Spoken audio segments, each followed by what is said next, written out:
Hello मेरे प्यारे बच्चों, कैसे हैं आप लोग। Today I am going to teach you the second chapter of snapshot, that is the address. आज मैं आपको कौन सा चैप्टर पढ़ाने वाली हूँ? The second chapter of the address, that is by Marga Minco. किसने लिखी है ये स्टोरी? मार्गा मिंको ने। So the story is a touching account of a girl. ये जो स्टोरी है एक ऐसी लड़की की कहानी है who goes in search of her mother's belonging, जो कि अपने मदर की belongings, अपने मदर के सामान को लेने के लिए जाती है after the second world war in Holland.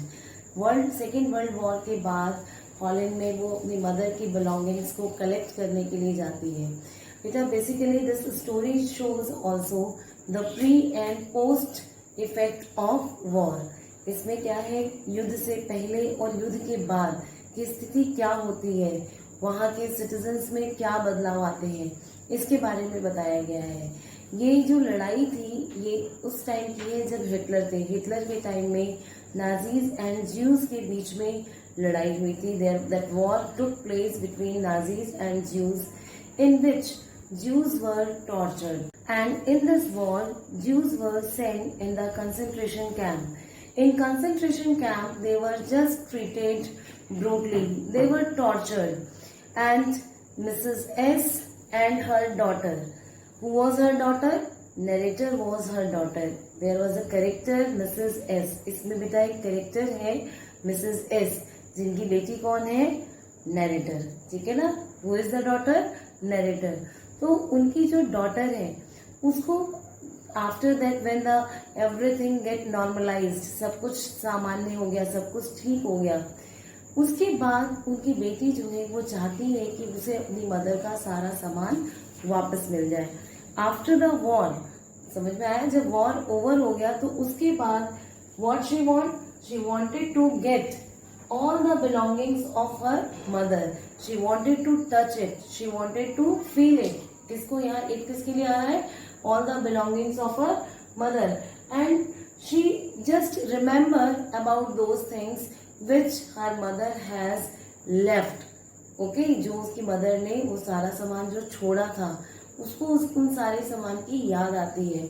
And she was just desperate to get it back. वो बिल्कुल डेस्परेट हो जाती है, वो चाहती है कि किसी भी तरह से वो सारा सामान अब उसको वापस मिल जाए। Is it clear? And that's why just to bring that thing back, इसीलिए वो सारी चीजों को वापस लेने के लिए, why she want to get it back, because that was that all belongings belongs to her dead mother, जो कि उसकी मदर अब इस दुनिया में नहीं है, और वो सारी चीजें किसको बिलोंग करती हैं? उसकी डेड मदर को। So that's why she decides to get it back and just recall the address which her mother told her where she has kept all the things, जहाँ पे उन्होंने सारी चीजें रखी थी। बेसिकली बेटा वो सारा सामान, उनकी एक नेबर थी, उनकी एक ओल्ड एक्वेंटेड थी, कौन थी? Mrs Darling. वो सारा सामान मिसेस डोरलिंग के घर पे था। Now she is just recalling about the address which her mother has told about the address. That was the address 46 Marconi Street. क्या था वो address? 46 Marconi Street. So she just recollected that memory and decided to go to that address. The address which was very important for her till she visited that place. यानी कि वो address जो उसके लिए बहुत इम्पोर्टेंट था जब तक कि उसने वहां पर विजिट नहीं की थी। And it lost its value and the girl realize that it could get her nothing but pen.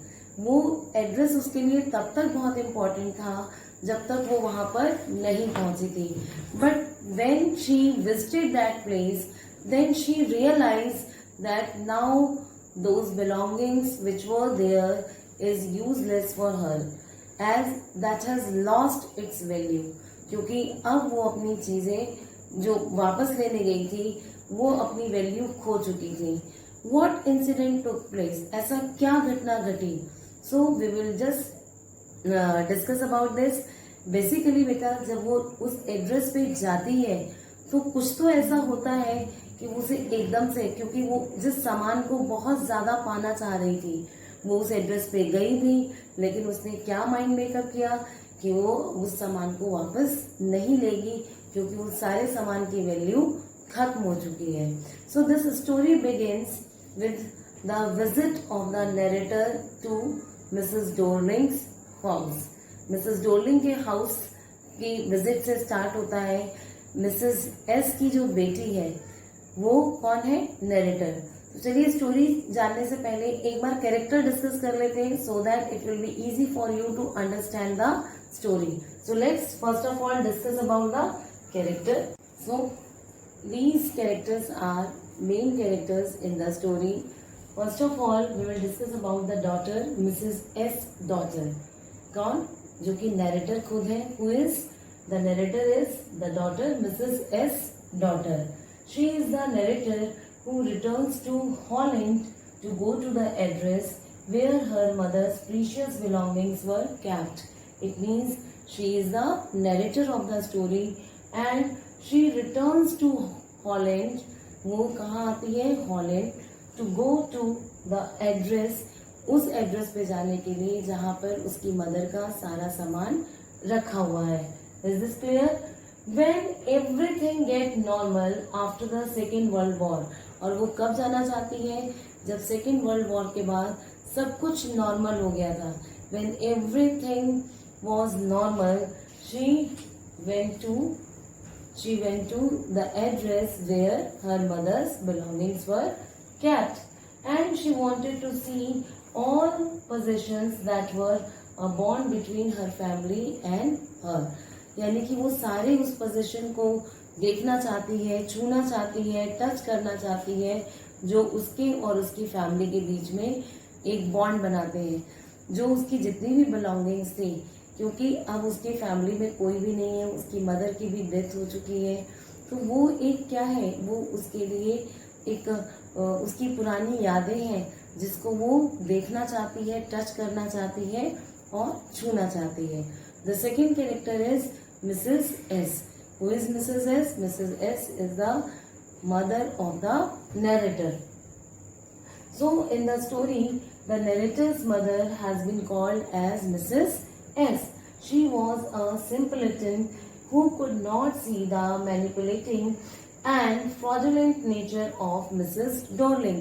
यानी कि उसकी मदर इतनी सीधी सादी थी कि वो मिसेस डॉर्लिंग का दूसरा चेहरा, एक कपटी चेहरा, एक फ्रॉड वाला रूप नहीं देख पाती है, वो समझ ही नहीं पाती हैं. ठीक है. मिसेस डॉर्लिंग इसमें थर्ड कैरेक्टर है, बहुत इंपॉर्टेंट कैरेक्टर है. We will discuss about it.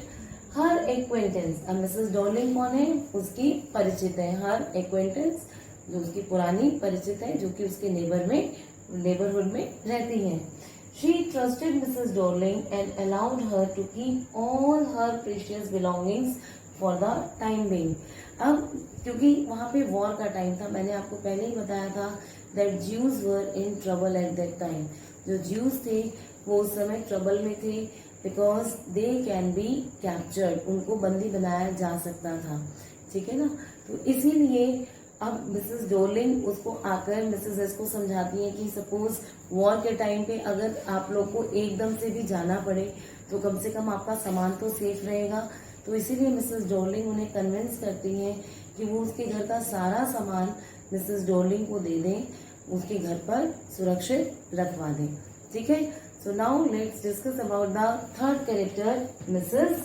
Dorling. And the third character is Mrs. Dorling. Mrs. Dorling has been described as an old acquaintance of Mrs. S. यानी कि Mrs. Dorling जो है Mrs. S की पुरानी परिचित थी. ठीक है. And after a long gap, she appeared again during war. यानी कि जब युद्ध चल रहा था, Mrs. Dorling जो है मिसेस एस की ओल्ड एक्वेंटेंस थी और कुछ टाइम बाद जब युद्ध चल रहा था उस टाइम पे वो वापस उनके घर के पास में आ गई, उनके नेबरहुड में आ गई. Is this fine? And she possess a cunning personality. उनकी पर्सनालिटी कैसी है? She was very cunning lady. ठीक है. And she persuaded Mrs S to just hand over her all precious things, all the things, so that she can just keep all those things in her custody, with this promise that whenever they will come back, whenever they will just return back after the war, she will return those belongings, she will return those expensive things to her back. But she was not willing to return those things to her. लेकिन वो बाद में अंदर से वो बिल्कुल उसका mind makeup था कि वो वापस नहीं करेगी, but she was pretending.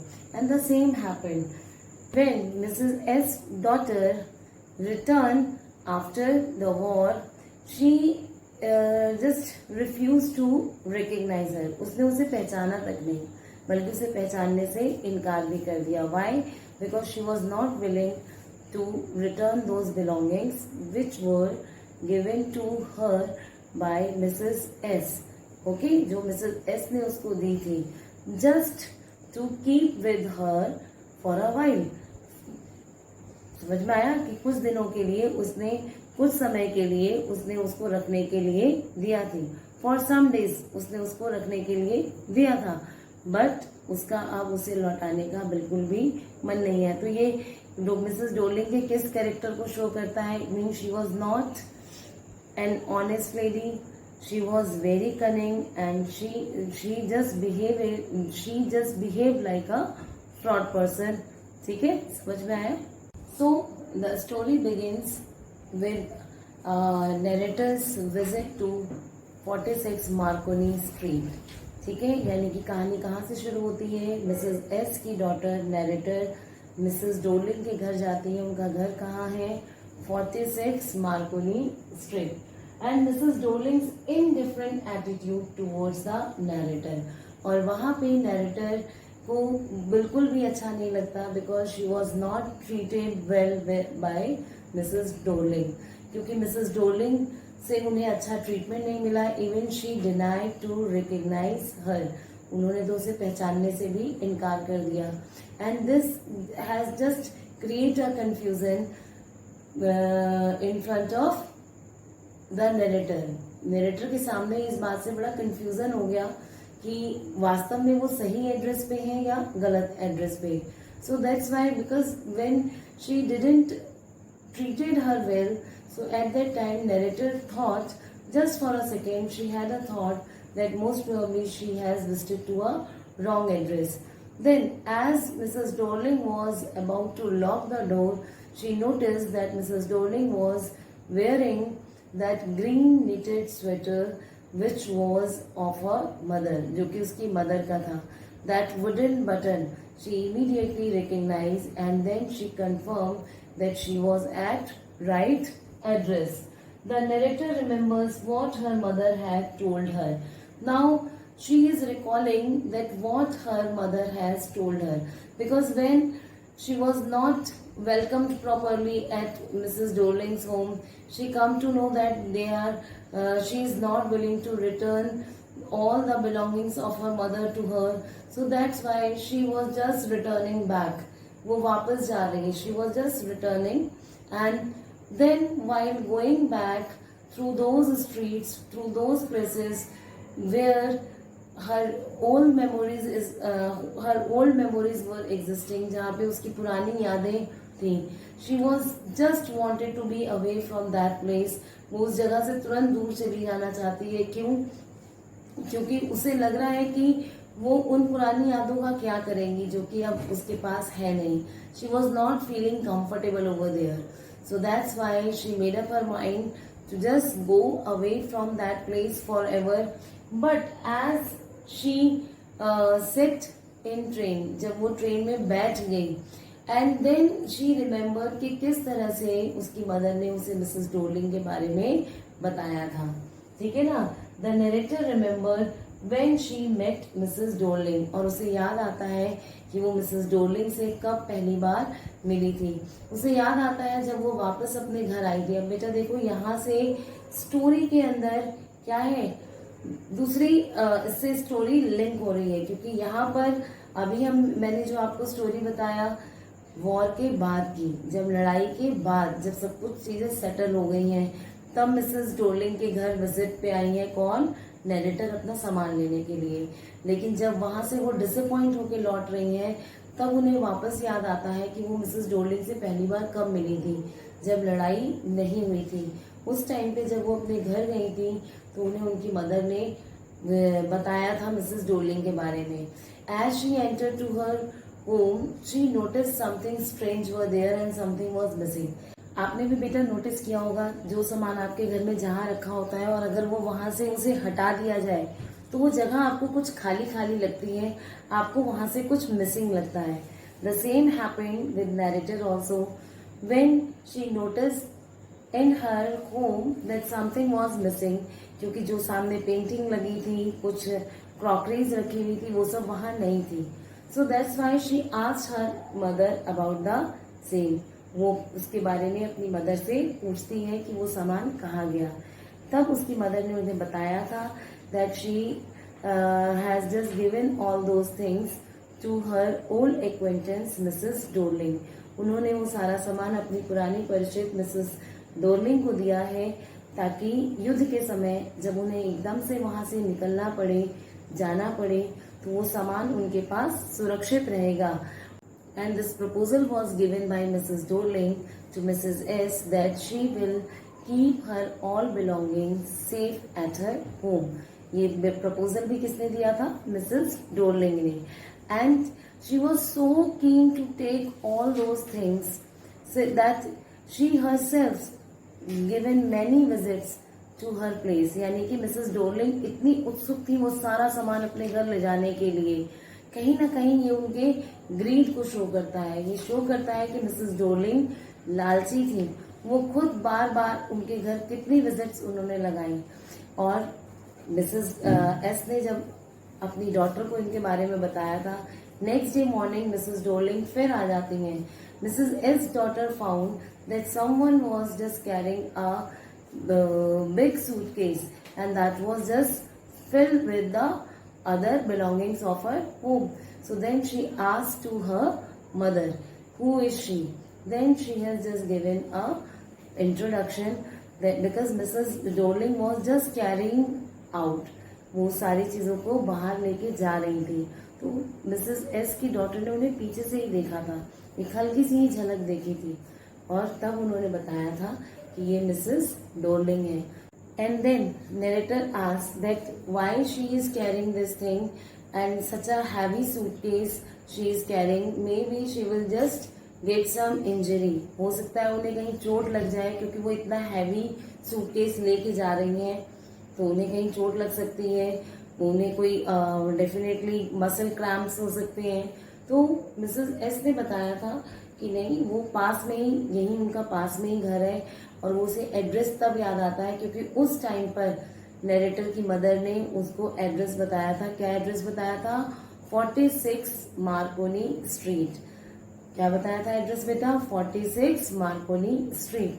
तो वो अब उस एड्रेस को याद कर रही हैं कि किस तरह से उनकी मदर ने उन्हें वो एड्रेस बताया था जब वो पहली बार मिसेस डोरलिंग को उन्होंने देखा था और वो उनसे मिली थी।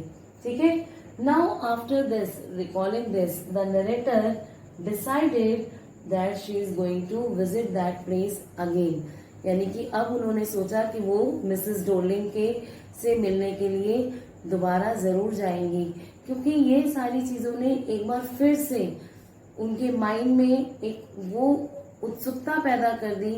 Now she is again eager to touch and see those things. फिर से रिमाइंड करा दिया उसकी मदर की जितनी भी बिलोंगिंग्स थी, उन सब चीजों को पाने के लिए वो डेस्परेट हो गई। And that's why she decided to go back and visit to that place again. Now the narrator's keen observation of Mrs Dorling's daughter.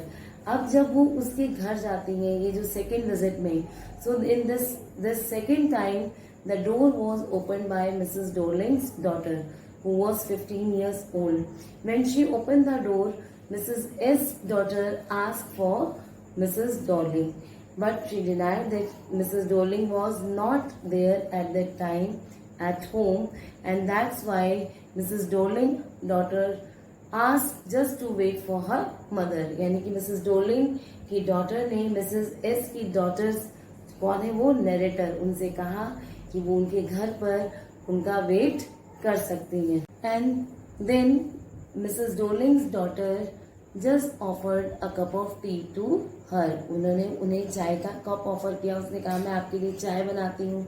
अब वो जब पैसेज के थ्रू निकल कर जा रही हैं तो उसको ऐसा लगता ही नहीं है वो किसी स्ट्रेंज एनवायरनमेंट में है, क्योंकि उसे एक बहुत ही अपनी सारी जितनी भी फैमिलियर चीजें थी वहां पैसेज से जब वो निकल के जा रही है तो जितनी भी कैंडल स्टिक्स थी, पुरानी heavy candle stick stand and other you can say cutleries, spoon and tablecloth and other antique pieces were there which all were belonging to her mother. यानी कि वो सारी चीजें जो उधर घर में उनके मिसेस डोलिंग के घर में लगी हुई थी या वो सारी चीजें जो दिख रही थी उसे, वो सब किसको बिलोंग करती थी? मिसेस एस को. वो सारा सामान किसका था? उसकी मदर का.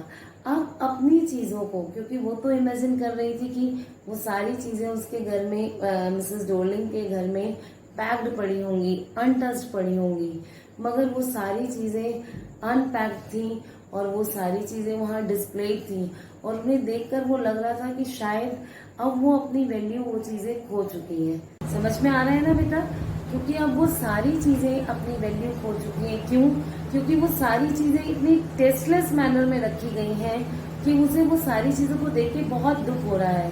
उसे दुख क्यों हो रहा है? क्योंकि उन चीजों को ठीक से नहीं रखा गया है. वो जो चीजें उसकी थी, उन चीजों में जिसमें उसकी मदर की यादें थी, आज वो सब सेकेंड हैंड हो चुकी हैं. वो किसी और के द्वारा यूज हो चुकी हैं.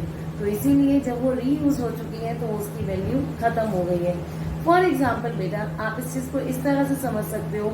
आपकी कोई ड्रेस है और आपने अपनी वो ड्रेस आप घर पे रख के गए, या हो सकता है आपने अपनी वो ड्रेस अपनी किसी फ्रेंड को रखने के लिए दे दी, या आप जब 2 दिन बाद 4 दिन बाद आप उसे उससे ले लोगे. लेकिन अगर वही ड्रेस आपकी फ्रेंड ने उसे पहन लिया, उसे पुराना कर दिया, तो क्या आप उसे दोबारा लेना पसंद करोगे? उसे रीयूज करना पसंद करोगे? नहीं, क्योंकि जो उसकी वैल्यू थी वो डेफिनेटली कम हो जाएगी, वो खत्म हो जाएगी. उससे जो अटैचमेंट है, क्योंकि वो किसी और के हाथ में पास हो चुकी है, इसीलिए उससे वो अटैचमेंट जो आपका था, जो आपके सेंटिमेंट्स जुड़े थे, वो खत्म हो जाएंगे. समझ में आया? अब मिसेस डोलिंग की डॉटर उसके लिए जब टी लेकर आती है तो वो टी सेट भी किसका है? मिसेस एस का ही था, उसकी मदर का ही था. उसपे जो लेड लगी हुई है जो टी सेट पे, टी पॉट पे, उसकी गोल्डन लाइनिंग उसे देखकर याद आ जाता है.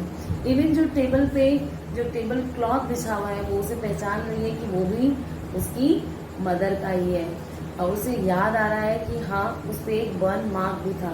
तो that's why she check that whether that burn mark is there और not, and she found that burn mark. So it means she was now sure that is belonging to her mother.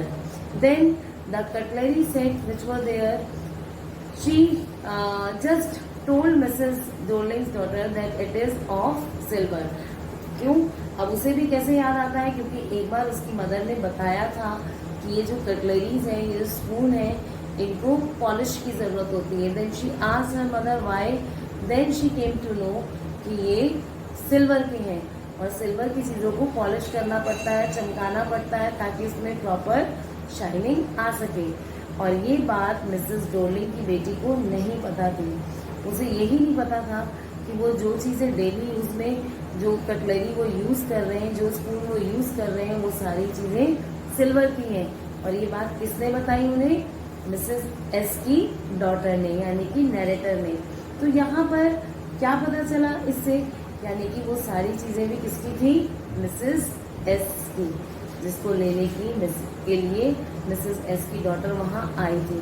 But gradually what she felt that she was detaching to that she was just detaching to all the things which were lying over there. वो सारी चीजें जो वहां थी, जो उसकी mother की थी, अब वो उनसे डिटैच्ड हो रही है. क्यों डिटैच हो रही है?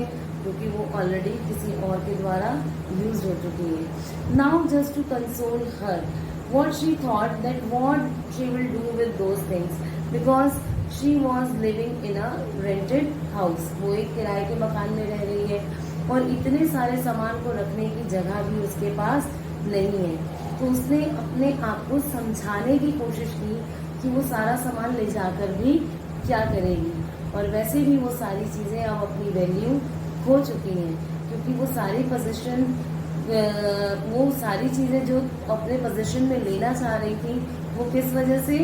Just because of her mother, कि उसमें उसकी मदर की यादें थी। लेकिन आज उसे लग रहा है कि ये सारी चीजें किस चीज को इवोक कर रही हैं? नॉस्टैल्जिक फीलिंग को। वो सारी चीजें सिवाय उसको तकलीफ देने के, वो सारी चीजें सिवाय उसको उसकी मदर की डेथ और जो कुछ भी उनके साथ हुआ, वो सारी चीज बातें उसे याद दिला रही है कि उसने क्या क्या खोया। So what she decided, that she is going to forget about those things, and then she finally leave that place with this decision that she will forget the address. Which address? 46 Marconi Street. वो इस decision के साथ कि अब वो इस address को भूल जाएगी और वहाँ कभी वापस नहीं आएगी, वो मिसेस डोर्लिंग के घर से निकल जाती है और वहाँ से वापस लौट जाती है।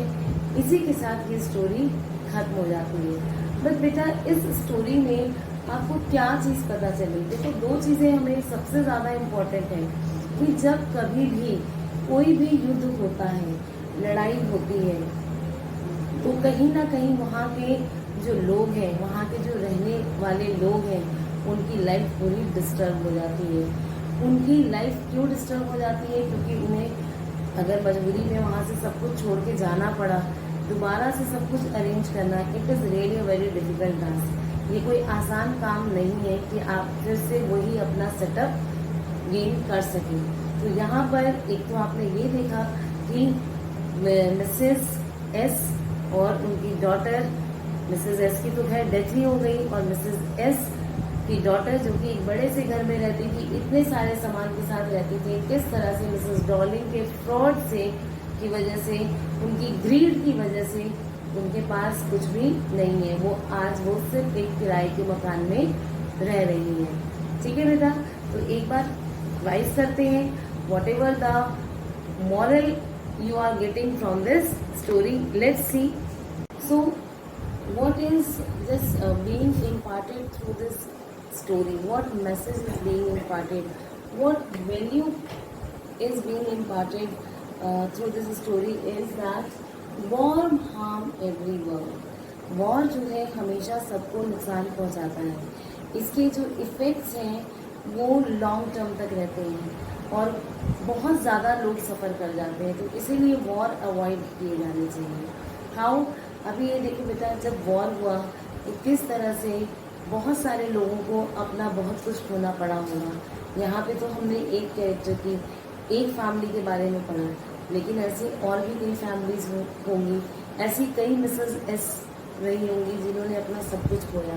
दूसरा, बहुत लोग का सेपरेशन अपने नियर एंड डियर से, दे गेट सेपरेटेड। बहुत लोगों की डेथ होती है, बहुत लोग अपनी लाइफ खो देते हैं, अपने नियर एंड डियर वन से सेपरेट हो जाते हैं। That separation take place. आपने भारत पाकिस्तान में भी जब लड़ाई हुई थी, इंडिया पाकिस्तान की, तो आपने देखा होगा जब डिवीज़न हुआ था तो बहुत सारे लोग अपनों से बिछुड़ गए थे। तो वॉर किसी भी कंडीशन में फेवरेबल नहीं होता है। So we should avoid the war. Second thing, unethical behaviour. देखो मिसेस डोर्लिंग का कितना अनएथिकल बिहेवियर रहा। उन्होंने सबसे पहले तो उन्हें अच्छे से ट्रीट नहीं किया, मिसेस एस की डॉटर को उसे पहचानने से भी इनकार कर दिया, जबकि उसका सामान खुद उन्होंने अपने पास रखा हुआ है। वो खुद इस प्रॉमिस के साथ, इस कमिटमेंट के साथ लेके गई थी कि जब भी उन्हें वो ज़रूरत होगी वो उसको दे देंगी। दूसरा, उनका ड्यूअल फेस हमारे सामने आता है। किसका? मिसेस डोर्लिंग का। मिसेस डोर्लिंग जो है एक हेल्प करने के लिए उन्होंने अपना हाथ बढ़ाया था, किसके आगे? मिसेस एस के आगे। कि इस समय वो परेशानी में है, क्योंकि ज्यूज उस समय सारे जितने भी ज्यूज थे वो सारे ट्रबल में थे। तो उन्हें ये कह के कि वो जब भी वहाँ पे वापस आएंगी वो उनका सामान दे देंगी, और उन्होंने कहा था कि वो उनकी हेल्प करना चाहती हैं। बट उनका अगर हम सेकेंड फेज देखें, फर्स्ट फेज में वो एज अ हेल्पर आई, ठीक है, कि वो उनको सर्व करना चाह रही है। बट सेकेंड फेज देखें, she was a greedy lady, उन्हें लालच था, इतना सामान लेके वो चाहती थी कि वो उनका सारे गुड्स को अपने पास अपने घर में शिफ्ट कर ले, उसको ट्रांसफर कर ले। It means she was not intended to help Mrs S, rather she wanted to just take all the belongings of Mrs S in her position. उन्हें पता था कि अभी वॉर के बाद ये लोग कहाँ लौटेंगे, कभी वहाँ से वापस आ ही नहीं पाएंगे। She never imagine, she never thought that they are going to come back. So that's why she has just carried all the things with this assurance, giving to Mrs. S that she will return all the things, but she was not basically intended to return that things to Mrs. S daughter. Third thing, dignity and respect. बेटा बहुत important चीज़ है, हर किसी को respect चाहिए होती है, dignity चाहिए होती है, अपने लिए भी और जो उससे संबंधित चीज़ें होती हैं उसके लिए भी।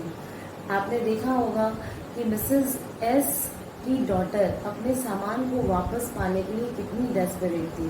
वो चाहती थी, वो स्पेशली वापस आई थी वो सारे सामान को लेने के लिए। लेकिन जब मिसेस डोलिंग के यहाँ वो गई और उसने अपने सारे सामान को बहुत टेस्टलेस मैनर में रखे हुए देखा, उसने देखा कि किस तरह से वहाँ कितनी मंदी सी स्मेल आ रही है, कितनी गंदे तरीके से उसने उसके सारे सामान को रखा हुआ है, वो सारी चीज़ें यूज हो चुकी हैं।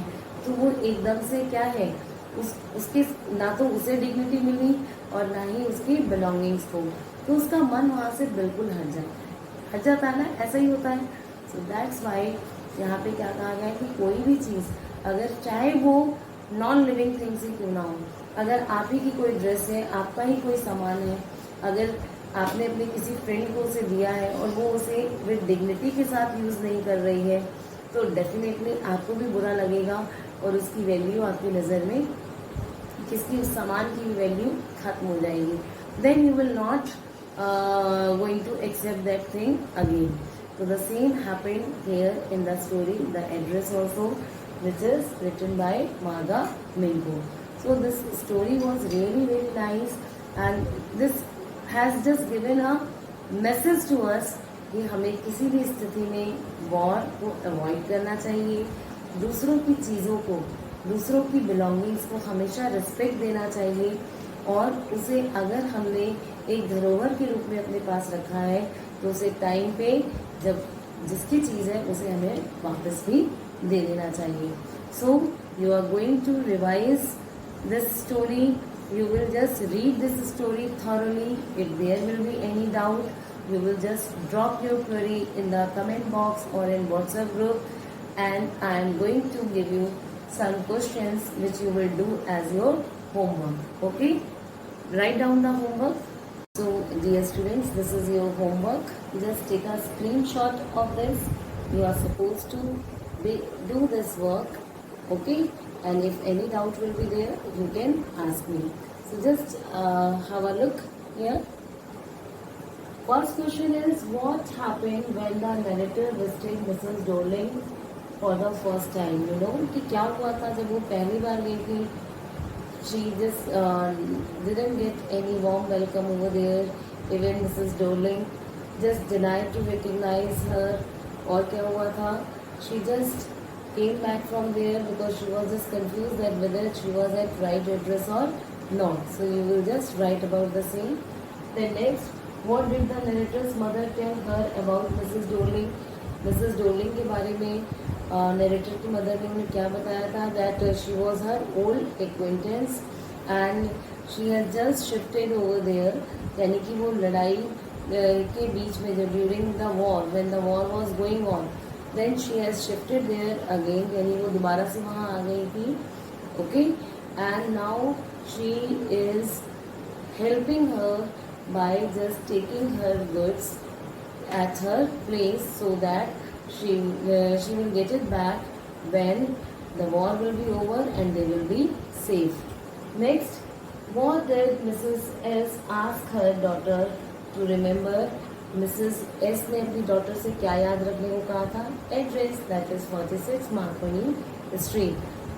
ठीक है, वो एड्रेस याद करने को कहा था जहाँ पे उसका सारा सामान था. किसके पास था सामान? मिसेस डोरलिंग के पास. Next, why did narrator decided to visit Mrs. Dorling's house the second time? मैंने आपको बताया था वो सेकेंड टाइम क्यों? Because as she recall about her belongings and her mother, she become desperate. बहुत desperate हो जाती है and just eager to get her belongings back, her mother's belongings back, and she wanted to touch it, see it. Okay, so you will write the same. Now next question, when did the narrator realize that she was at the right address? उसे कब एहसास होता है कि वो बिल्कुल right address पे है? बेटा आपने देखा भी था जब मिसेस डोरलिंग की तरफ से एक अच्छा प्रॉपर वेलकम, वार्म वेलकम नहीं मिलता है. She was attended very coldly over there, कि बिल्कुल कोल्डली अटेंड किया जाता है. तो उसे लगता है कि शायद मे भी वो किसी गलत एड्रेस पे हो. बट जब उसने अपनी मदर का कार्डिगन मिसेस डोरलिंग को पहने हुए देखा, वो श्योर हो गई थी, कंफर्म हो गई थी that she was at right address. बेटा मैंने क्लूज आपको दे दिए हैं. Now you will solve these questions. Okay, thank you, have a good day.